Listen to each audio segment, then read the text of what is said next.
Is your purpose to buy less and spend more? According to Karen Higgs' book, Collision Course, Endless Growth on a Finite Planet, the notion of humans as consumers first took shape before World War I, but became commonplace in America in the 1920s. For many, consumption is now seen as our principal purpose in the world.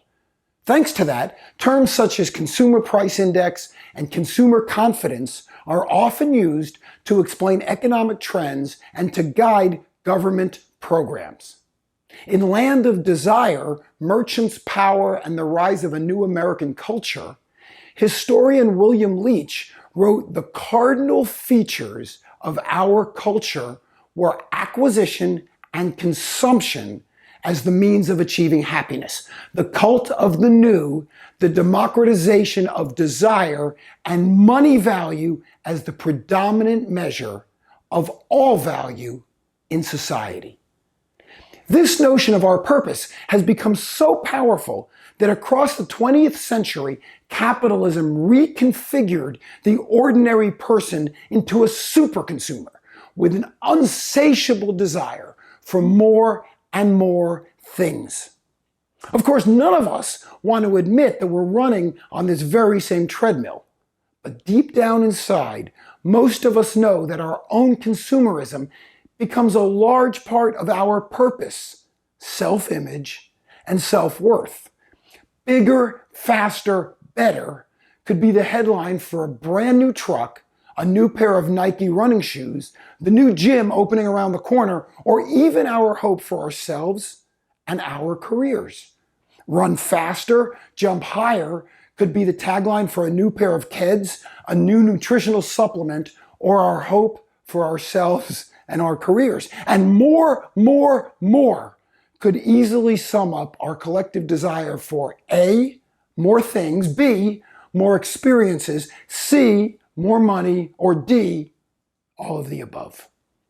Marketers, long used to profiting by promising us all these superlatives, now see a great opportunity to profit by offering us just the opposite. The opposite for us to slim down, lighten our loads, and reduce our consumer footprint. How? It's simple. Just buy more. Buy more books and workshops. Maria Kondo has made a fortune showing people how to tidy up and have less. Buy more subscriptions. Netflix offers its subscribers a film called Minimalism. There's even a magazine titled Real Simple. Buy more clothes and beauty products. Gwyneth Paltrow's Goop promises its customers that they can buy less because we think it's possible to build a great wardrobe from a handful of beautifully made essentials. And all of this while you're shopping for a $525 apron dress, a $145 organic cotton short sleeve crew neck t-shirt, or a $45 face covering. You know, a fabric mask. More to that point, new industries have sprung up to help people who believe they are tired of buying things buy more things, especially things that are even more expensive than the things they already have. For example, over the last few months, the prices of vintage watches have skyrocketed. The Patek Philippe Nautilus, a sport watch introduced in 1976, retails for $33,710. In November 2019, the online retailer Watchbox listed them for $65,000. But now, just 1 year later, they're selling for $78,000. Rolex Daytonas, too, have gone up from $13,150 to over $27,000 in only 5 years. When questioned about this trend, the celebrated auctioneer Aurel Box told Departures magazine, people realize that anything average, if they don't buy today, they can buy next month. But the rarest, best preserved, most original watches have benefited. After all, anyone with money can walk into a jewelry store and buy a shiny new Rolex.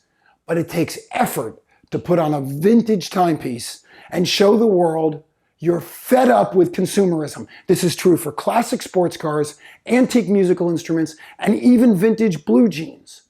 The ability to convince people that their purpose is to buy less while they're spending more seems like another clever reframing of consumer desires created specifically to increase consumerism, even if your goal is exactly the opposite.